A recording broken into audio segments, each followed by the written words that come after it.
orang tua, kita menghormati orang tua.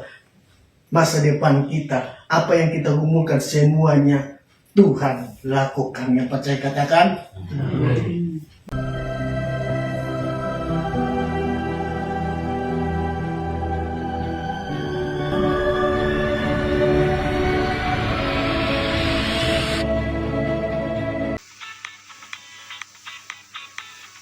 Salam. Salam.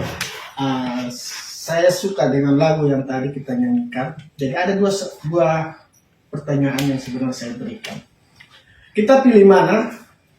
Kita di darat, tenang, aman, tidak ada masalah. Terus yang kedua, pilih mana? Kita di dalam batra atau di dalam perahu, tapi mengalami badai, ombak. Tapi ada Yesus. Semua orang mau pilih yang aman toh? Aman. Tapi ketika Tuhan ada bersama kita, sekalipun badai, topan, datang, angin, sakal datang, pasti kita akan kuat. Semua orang perlu menghadapi pencobaan. Tapi pencobaan itu tidak melampaui kekuatan kita. Yang percaya katakan amin. Amin. Makanya orang senang yang mau aman-aman sah. Hidup yang suka-suka, enak suka. Ketika masalah datang, tidak ada Yesus, selesai. Betul kok Sonde? Jadi ikut Tuhan bukan berarti, wah, kelimpahan, berkat melimpah. Tetapi ikut Tuhan, kita diuji. Kalau mau dapat pujian harus ada ujian. Amin. Oke. Hari ini saya akan membagi dua pengajaran, yaitu firman dalam aplikasi yang hidup dan berotoritas dan penuh kuasa dan dilakukan dan mendapat mujizat. Dan yang kedua, pembelajaran hari ini saya memberikan suatu pengajaran Alkitabiah. Jadi ada beda. Firman yang hidup berkualitas tapi penuh kuasa dan terjadi mujizat, dan firman yang kita baca penuh kuasa otoritas tapi kita belajar tentang firman Tuhan. Itu ada dua yang berbeda. Nah, saya mau bersaksi begini. Pada waktu pelayanan, seorang bapak ini dia masuk rumah sakit, jantungnya bengkak, dan itu harus dioperasi. Dan kebetulan mereka undang saya untuk pelayanan. Dan bapaknya berkata begini, dia mau anak-anaknya semua itu rukun, bersatu, supaya ada terjadi pemulihan. Namanya ada anak pertama, anak kedua, non suka bakalai, suka bentrok. Bapaknya ingin anaknya ini semua itu diberkati oleh Tuhan, ikut melayani pekerjaan Tuhan. Dan setiap orang tua menginginkan anaknya itu diberkati oleh Tuhan, dipakai oleh Tuhan. Tidak ada orang tua yang berdoa kepada dia, lu mau mati, kalau mau apa, suka-suka. Tidak ada. Betul kasih mama bapak? Betul? Akhirnya undanglah saya berkhotbah. Saya ambil di dalam waktu itu Injil Yohanes tentang pokok anggur yang benar itu di berapa? 15 ayat yang ke Injil Yohanes toh. Jika firmanku tinggal di dalam kamu, betul? Ya. Dan kamu tinggal dalam firmanku, minta apa saja pasti akan diberikan. Pada waktu saya berkhotbah, saya sharing, dan firman yang hidup itu adalah kesaksian yang hidup. Dan waktu itu saya kasih tahu begini, saya tidak tahu pada waktu itu bapaknya tuh yang penting sudah sekarat di rumah sakit, mau tuh anak-anak itu bersatu supaya ada apa-apa semua tuh tenang, aman. Saya bersaksi dalam saya punya kesaksian itu. Saya bilang, Pak saudara semua, saya tidak takut untuk berbicara kebenaran. Di mana ada kebenaran, di situ ada kemerdekaan. Saya berbicara terus terang. Saya bilang, saya anak durhaka. Saya anak yang nakal. Saya punya kehidupan nakal. Saya punya orang tua. Saya bisa marah, saya tidak hormat. Apakah masa depan saya ada? Tidak ada. Waktu itu saya bilang, saya harus minta maaf ke orang tua. Saya menangis di kaki orang tua dengan air mata, air ludah, sungguh-sungguh di hadapan orang tua. Maka apa yang terjadi? Pemulihan terjadi. Dan waktu itu juga mama saya, penyakitnya juga jantung bocor. Apa yang saya lakukan, apa yang saya praktekkan lewat firman yang hidup, yaitu menghormati orang tua. Mama saya bisa disembuhkan Tuhan. Jantungnya membocor, semuanya normal. Saya memberitakan hal yang baik itu kepada semua orang yang mendengar. Dan pada waktu itu, anak-anak itu mereka ada semua. Apa yang terjadi? Apa yang saya ucapkan, mereka mengikuti, karena mengikuti firman. Kalau firman ku tinggal di dalam kita ada tinggal di dalam firman Tuhan, maka minta apa saja, pasti Tuhan genapi. Pasti Tuhan lakukan. Dan apa yang terjadi, mereka tidak tahu berapa hari kemudian mereka katanya pergi, mereka minta maaf sama orang tua, mereka cium kakinya, menangis. Akhirnya orang tuanya apa? Sebenarnya pada 1 minggu lalu ya, yang harus dioperasi jantung, tidak dioperasi jantung. Karena apa? Orang tua, kita menghormati orang tua. Masa depan kita, apa yang kita gumulkan, semuanya Tuhan lakukan. Yang percaya katakan amin. Makanya anak muda, jangan main-main hormati orang tua. Selagi orang tua masih ada, kita harus hormati mereka. Betul gak Sonde? Di sini ada yang suka melak orang tua kan? Nah, ada kok? Nah, hormati orang tua. Dan itu namanya firman yang hidup. Apa yang kita lakukan, kita beritakan, mereka mengikuti, maka mujizat itu akan terjadi dalam setiap hidup kita. Tantangan apapun yang datang kepada kita, Tuhan pasti halaukan masalah. Amin. Makanya tak usah ikut takutlah, ikut Tuhan.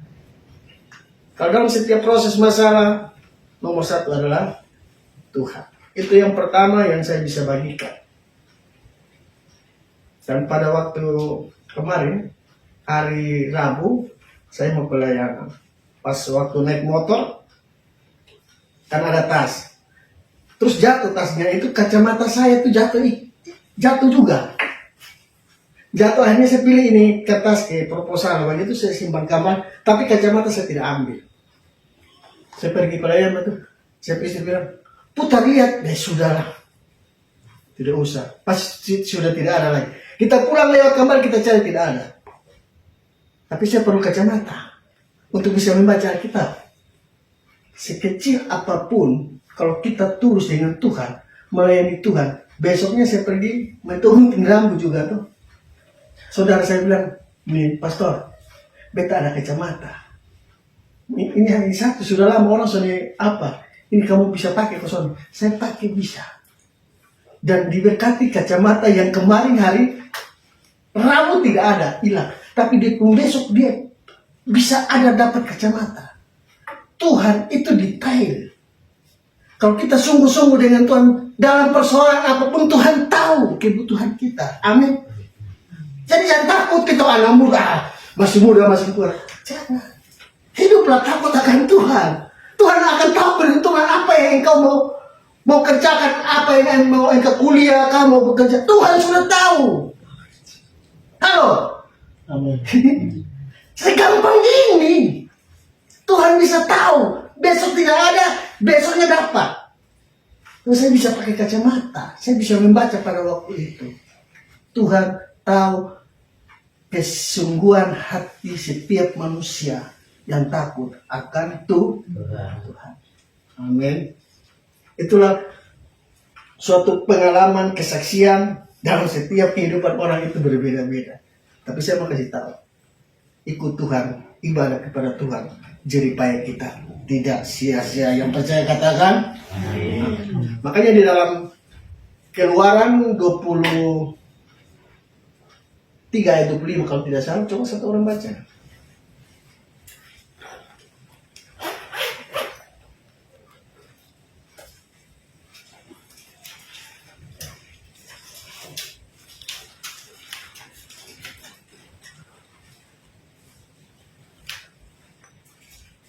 Keluaran 23 ayat 25.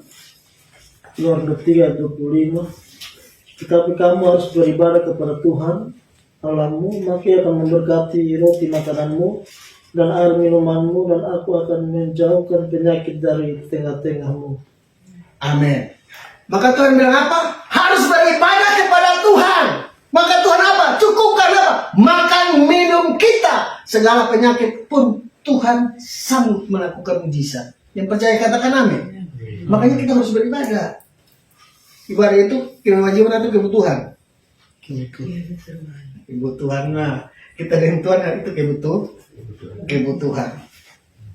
Nah, yang dalam ayat ini bukan janji Musa. Ini bukan janji para rasul. Ini bukan janji para nabi. Ini bukan janji manusia. Kalau janji nabi itu bisa salah. Janji rasul itu bisa salah. Janji manusia bisa salah. Tapi janji Tuhan pasti akan digenapi. Ini janji Tuhan. Amin. Siapa di sini suka berjanji? Semua berjanji pernah mengingkari toh? Coba soalnya pernah mengingkari. Kita mau lihat.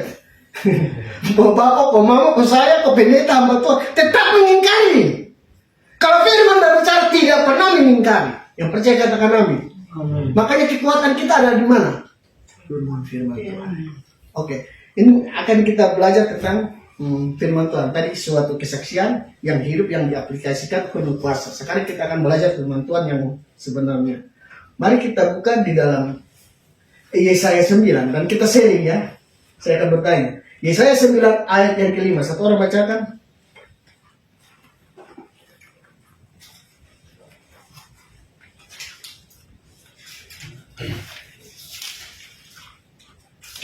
Sekarang kita masuk dalam pembelajaran firman Tuhan. Bisa saya berapa? Yesaya 9 ayat yang kelima. Sebab setiap sepatu tentara yang Kalau di Alkitab, Bisa 9 ayat 5. Yesaya 9 ayat yang ke-5. Itu yang keempat. Kalau di Sebab seorang. Ya, betul. Bisa 9 ayat 5. Sebab seorang anak telah lahir untuk kita, seorang putra telah diberikan untuk kita, lambang pemerintahan ada di atas bahunya, dan namanya disebutkan orang, penasihat ajaib, Allah yang perkasa, Bapa yang kekal, Raja damai. Amin. Pertanyaan ini gampang. Kadang-kadang kita lupa seperti begini. Di Yesaya tadi yang kita baca, Yesaya 9 ayat 5, apa? Telah lahir bagi kita apa? Seorang anak. Terus Diberikan untuk kita. lambang pemerintahan ada di bawahnya, dialah Allah yang perkasa. Nah, Yesaya menulis pada waktu itu Yesus sudah lahir atau belum? Belum. Kenapa itu si Yesaya tulis telah lahir bagi kita seorang anak? Ada yang bisa jawab? Nah, Yesus lahir 750 tahun dulu baru Yesus lahir. Tapi Yesaya sudah berkata bahwa telah lahir bagi kita seorang anak. Dia sudah lahir belum? Belum. Firman ini benar atau salah?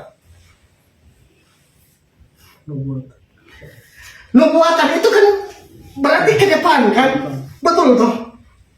Belum akan toh? Tapi pada waktu itu Yesaya bilang telah lahir. Kata kuncinya apa? Dia adalah Allah yang perkasa. Allah yang perkasa. Berarti Yesus itu adalah Allah.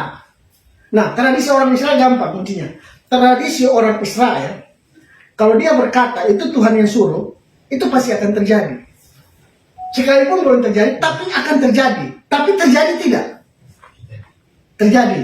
Betul tidak? Makanya dia bilang telah lahir bagi kita seorang anak yang disebut penasihat ajaib, Allah yang perkasa, Raja damai. Tapi telah 750 tahun baru Yesus lahir.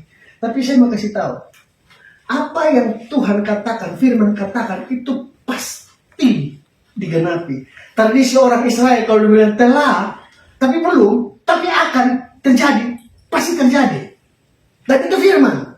Tapi kalau kebanyakan kita memang, oh iya ya, dengan kata begini telah lahir, tapi Yesusnya lahirnya lama, masih nubuatan, padahal itu terjadi.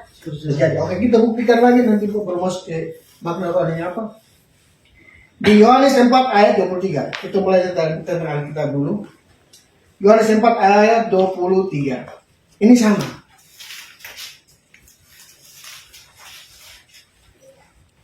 Baca. Yohanes 4 ayat 23. Tetapi saatnya akan datang dan sudah tiba sekarang. Nah, berhenti. Tetapi saatnya akan datang. Akan datang berarti sudah datang belum? Belum. Tapi dan telah tiba. Ini dua kata yang berbeda. Betul ke Sonde? Betul toh? Akan datang tapi dan telah tiba. Ini yang benar saja Alkitab. Firman. Betul, terus lanjut. Bahwa penyembah-penyembah benar akan menyembah Bapa dalam roh dan kebenaran, sebab Bapa menghendaki penyembah-penyembah yang demikian. Amin. Akan tapi telah. Firman itu dia berkata itu pasti dan ditujukan itu pada waktu itu Yesus belum disalibkan kan, belum naik ke surga kan. Bagaimana dia bisa menyembah Tuhan? Bagaimana kita harus bisa menyembah? Tapi itu bukti bahwa firman Tuhan itu ya dan amin. Firman itu Tuhan adalah benar. Dan firman Tuhan tidak pernah salah. Dia bilang katakan akan tiba saatnya yang sebelumnya belum akan terjadi. Tapi dia katakan dan telah tiba, berarti satu paket. Dan itu akan terjadi. Dan sampai sekarang kita menyembah Tuhan dengan roh dan kebenaran tidak. Tadi kita menyembah Tuhan dengan roh dan kebenaran atau tidak? Atau tidak ada menyembah Tuhan dengan roh dan kebenaran? Makanya saya tadi menyembah Tuhan dengan roh dan kebenaran. Amin. Akan datang, saya mau datang, saya tahu saya akan menyembah roh dan kebenaran atau tidak. Saya tidak tahu. Tapi telah tiba pada waktu itu, bisa mengerti maksud. Beta akan datang di sini. Beta mengerti kesana, nanti beta akan menyembah roh dan kebenaran. Tidak, akan tiba. Dan saya sampai di sini telah tiba. Tapi dalam waktu yang bersamaan. Itu yang maksudnya. Jadi begini, tradisi adat budaya Yahudi itu berbeda dengan adat budaya Indonesia. Sekarang saya bilang begini, saya contoh kata. Kalau orang Keva itu bilang saya itu apa? Kita. Betul ke Sonde? Kita belum makan Pada kita itu maksudnya apa? Itu orang keberapa? Orang pertama ke orang kedua? Kita tuh lebih dari satu. Nah orang Keva bilang kita itu apa? Saya. Masa kita bisa protes dengan budaya mereka? Betul Sonde? Sama dengan kata yang tadi. Telah lahir bagi kita seorang anak yang disebut penasihatan. Masa bisa lawan dengan orang Israel yang punya tradisi kata? Sama dengan kita, beta, itu saya. Tapi bisa disingkat B. Saya pergi main bola disingkat apa? Bilang apa? Saya pergi main bola. Masa bisa protes? Setiap tradisi kata itu berbeda-beda. Bisa mengerti? Dalam konteks itu tadi? Oke, buktikan lagi di dalam Yohanes 5 ayat 23. Nah, nanti baru masuk ke firman Tuhan. Yohanes 5 ayat 25 itu sama, kata yang sama. Yohanes 5 ayat 25, aku berkata kepadamu, sungguhnya saatnya akan tiba dan sudah tiba, bahwa orang-orang mati akan mendengar suara Anak Allah, dan mereka yang mendengarnya akan hidup. Amin. Sama tidak? Kata yang sama. Akan datang dan telah tiba. Orang yang mati, Tuhan Yesus datang, dengar Tuhan yang benar, yang hidup benar akan terangkat ke surga. Tapi sudah terjadi atau belum? Tapi akan terjadi atau tidak? Firman Tuhan itu pasti terjadi. Halo? Itulah kita belajar firman Tuhan. Akan datang dan telah tiba. Tapi dalam konteks sekarang, ya orang mati sekarang, orang bilang kita berdoa habis, dia suka kembali ke rumah Bapa di surga. Kan begitu. Kalau orang benar langsung ke rumah Bapa. Apakah benar? Kan tidak juga. Bisa tangkap yang maksud. Tapi akan terjadi atau tidak? Dan pasti akan terjadi. Firman Tuhan tidak pernah salah. Firman Tuhan selalu benar. Makanya kunci hidup kita adalah kekuatan firman Tuhan. Nah sekarang kita juga memperingati hari apa? Kemerdekaan. Kemerdekaan artinya bebas. Merdeka. Tidak ada penjajahan lagi. tidak ada yang disebut nama hamba lagi. Tradisi orang Yahudi begini. Kalau kita kasih pipi kiri, harus juga kasih apa? Mau? Tuhan yang bilang, kalau engkau ditampar pipi kiri, harus kasih. Ada yang mau? Mati. Lurah putus. Dan ini berbicara tentang budak. Kalau budak, tradisi Yahudi, kalau budak itu tidak punya hak. Makanya itu di Matius 5 itu, dan seterusnya itu berbicara tentang Yesus dan hukum Taurat.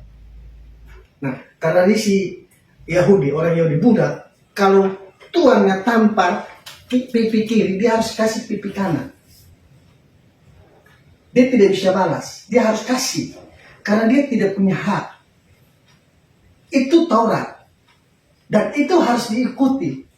Tetapi Yesus datang, yang kita percaya Tuhan datang, bukan hanya mengikuti tradisi Yahudi. Bukan hanya kita mengikuti budak yang terjadi pada waktu itu. Tetapi Yesus datang, dia memerdekakan kita. Yang percaya katakan, Oke. Kenapa dia datang untuk membebaskan kita? Kadang-kadang kita minta maaf. Setiap orang punya pengajaran beda-beda. Tapi saya akan memberitahu kebenaran yang sejujurnya. Setiap kali kita datang ini berdoa kepada Tuhan, ampuni dosa. Betul nggak Sandi? Betul nggak Sandi? Tiap hari kita datang beribadah, ampuni dosa. Terus Yesus ini mau disalibkan berapa kali? Dengan kita mau ikut kita kok. Yesus mati berapa kali? Satu. Dia menebus dosa berapa kali? Selamanya. Satu kali selamanya. Dia tidak bisa menanggung dosa itu berapa kali? Ulang-ulang toh. Kenapa kita harus tiap hari berdoa mengaku dosa kita, pengampunan dosa kita? Baik. Salah, tidak salah. Itu benar. Itu pemahaman iman masing-masing. Tetapi ikut Alkitab, Yesus satu kali menembus dosa sampai selama-lamanya. Coba kita buka di dalam tentang masih dengan kemerdekaan.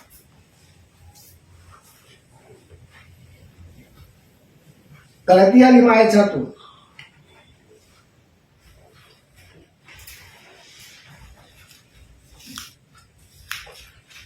Yang mana mau dari sana, baca dulu.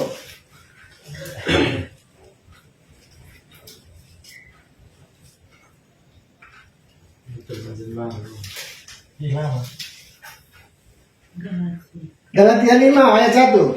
Supaya kita sungguh-sungguh merdeka, Ya. Kristus dalam memerdekakan kita. Karena itu berdirilah teguh dan jangan mau lagi dikenakan Perhambaan. Jelas. Yesus mati supaya apa? Kita tidak ada lagi kuk perhambaan.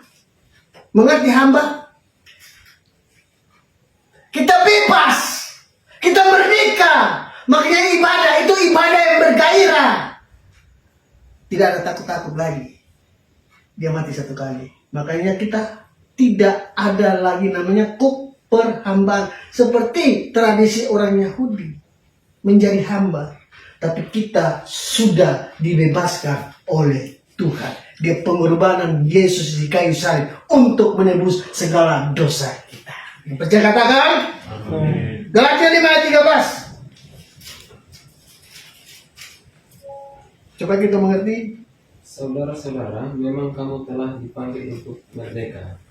Tetapi janganlah kamu mempergunakan kemerdekaan itu sebagai kesempatan untuk kehidupan dalam dosa. Amin. Melainkan layanilah seorang akan yang lain oleh kasih. Kita dipanggil untuk apa? Ini Alkitab. Untuk apa? Merdeka. Betul Pak deh. Merdeka dari apa? Dosa. Dosa itu artinya apa? Bahasa Yunani armatia. Armatia artinya segala pikiran kita, kehendak kita itu tidak sejalan dengan kehendak Tuhan. Halo. Pikiran kita, kehendak kita tidak sejalan dengan kehendak Tuhan.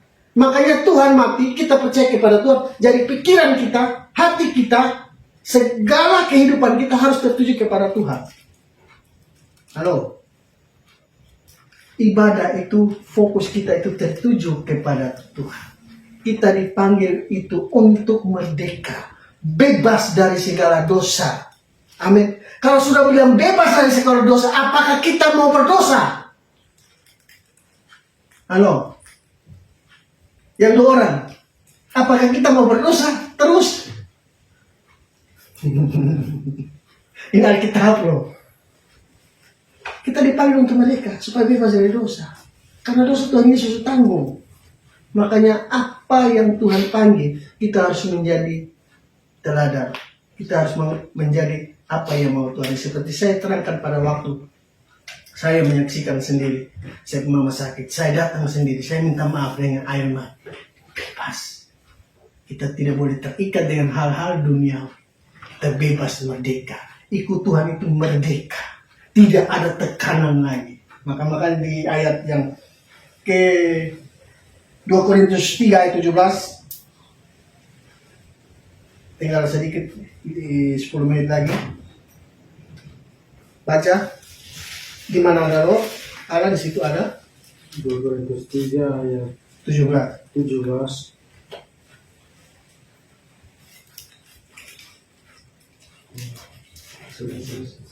Dua Korintus 3 ayat 17. Sebab Tuhan adalah roh, Sebab Tuhan adalah roh, dan di mana ada roh Allah, di mana ada roh Allah, Roh Kudus, di situ ada kemerdekaan. di situ ada kemerdekaan.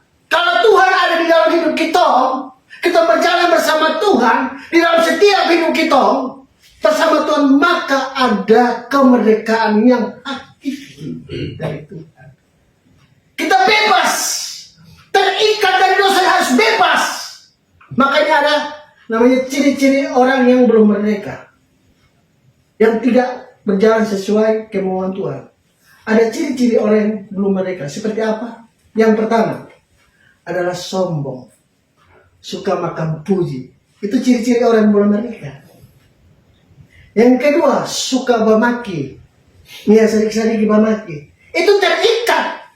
Itu yang disebut namanya kuk perhambaan. Bisa mengerti? Suka bertengkar, suka utang sembahyang, tagih sembahyang, satu bikin tulis. Nah, itu kuk perhambaan. Itu ciri-ciri orang merdeka. Ada kok begitu kok? Beta dulu begitu. Tapi mengenal firman Tuhan kita lebih apa ya? Lebih belajar dan tidak boleh seperti begitu. Suka pancuri mangga, musim bagikan karena pancuri mangga. Itu orang sudah merdeka, dia hamba itu, kok perhambaan. Itu ke musim angin, musim mangga, banyak orang pancuri itu. Nah itu ciri-ciri orang sudah merdeka. Apa lain? Sangat banyak. Apa ciri-ciri orang sudah merdeka? Contoh, sharing dulu. Apa kakak? Masih banyak. Hah? Suka dendam. Tuh. Suka bercerita orang punama. Ya toh. Orang yang lain jadi baik, bagus, dia kasih jatuhkan orang itu. Itu biasa begitu. Betul Koson? Ada di sini Koson ya? Sangat. Banyak. Itu ciri-ciri orang sudah merdeka, kawan dong, saudara dong, termasuk dulu saya seperti kayak begitu. Kadang-kadang hal-hal begitu kita bisa dengan sendirinya bisa terjadi toh. Mau hamba Tuhan juga kadang-kadang dia kopi juga kasih jelek orang punama. Itu sebenarnya ciri-ciri orang yang belum merdeka. Masih iri hati dia orang, kasih jatuh hamba Tuhan kiri kanan. Padahal pakai firman Tuhan mengerti. Apalagi suka bakalai, apalagi marah-marah, parakus, pamalas, terlambat, suruh ibadah jam begini, jam 5 datang jam 6 itu pamalas. Itu orang-orang belum merdeka. Kita omong transparan itu saudara toh. Lebih omong lebih jujur lah. Pas mau ibadah baru keluar dari kamar, di situ ada. Itu namanya keperhambaan. Jangan pemalas. Dia mau jujur-jujur toh. Iya toh. Itu firman itu bukan karena dengan saudara, saya itu juga. Betul kesannya. Itu. Karena ada ciri-ciri orang mereka seperti apa. Ya, itu sudah. Apa lagi? Apa lagi? Masih banyak kok. Nah, kita dipanggil oleh Tuhan untuk menjadi orang yang merdeka, orang yang bebas. Makanya ciri-ciri orang yang merdeka itu apa? Selalu mengucap syukur. Amin. Di sini ada mengucap syukur toh? Oh ada. Ibadah dulu mengucap syukur. Suka berdamai. Ya toh? Lawan katanya kita tadi saya sudah. Apalagi? Suka menolong. Kakak bantu ini, pemalas lusa. Kalau ada tangan, ada pada minta tolong ini. Ya tolong sah. Kan sana rugi gitu. Dat mengantuk, tidur dulu. Nanti sore sah. Ya toh? Harus saling menolong. Suka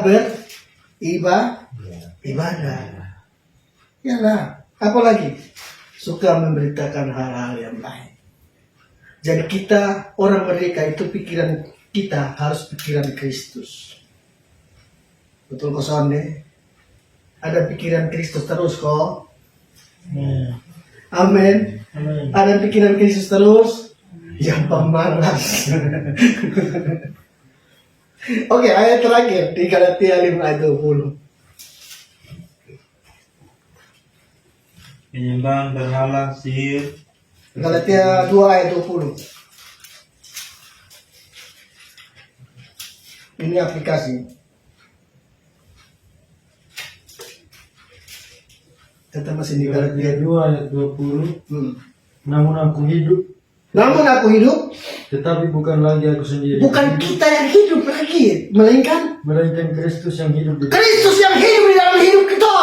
Supaya dan hidupku yang kuhidupi sekarang di dalam daging adalah hidup oleh iman dalam anak Allah yang telah mengasihi aku dan menyerahkan dirinya untuk aku. amin. Jadi aplikasinya begini, orang yang mereka tuh cara berpikir tuh Tuhan, mengikuti apa maunya Tuhan. Kita merdeka, hidup takut akan Tuhan, hormat kepada Tuhan, hormat kepada orang tua, saling mengasihi. Itu yang disebut hidupku bukan aku lagi yang hidup, tetapi Kristus yang hidup di dalam aku. Ilustrasi terakhir begini. Ada satu anak, dia pergi beribadah. Contoh begini, contoh di sini, contoh. Terus dalam ibadah ini, dia dengar orang-orang ini suka bohong orang punama. Bagosip orang punama. Yang penting banyak kan orang di gereja, tapi dong pikiran tuh kadang-kadang suka bohong orang punama, betul? Suka menjatuhkan orang punama. Kadang-kadang pendeta dong kasih jatuh, betul gak saudara? Bohong orang punama lah. Nah, akhirnya si anak ini dia pulang ke rumahnya, dia bilang mama, baca mau pergi ibadah nih, baca mau pergi berdoa lah. Kau bertanya, dong berdoa kepada Tuhan, tapi dong tuh suka bicara orang punama. Suka menjelekkan orang. Apa yang dong lakukan tidak sama yang difirmankan oleh para pendeta. Dia bilang, betul sudah mau pergi lah.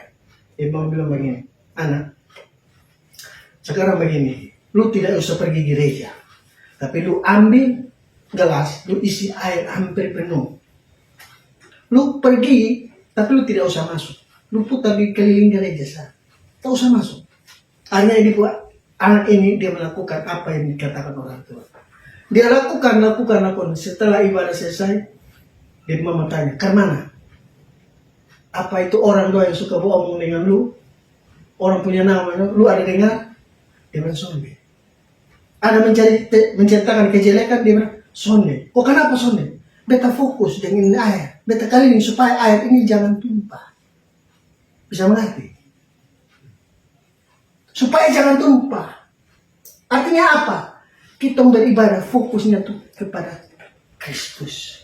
Bukan melihat kiri, kanan, muka, belakang, apa kata orang. Ibadah hidup kita, pikiran kita, hidupnya kita tertuju kepada Tuhan. Itu yang dimaksud. Bisa mengerti, bisa tangkap.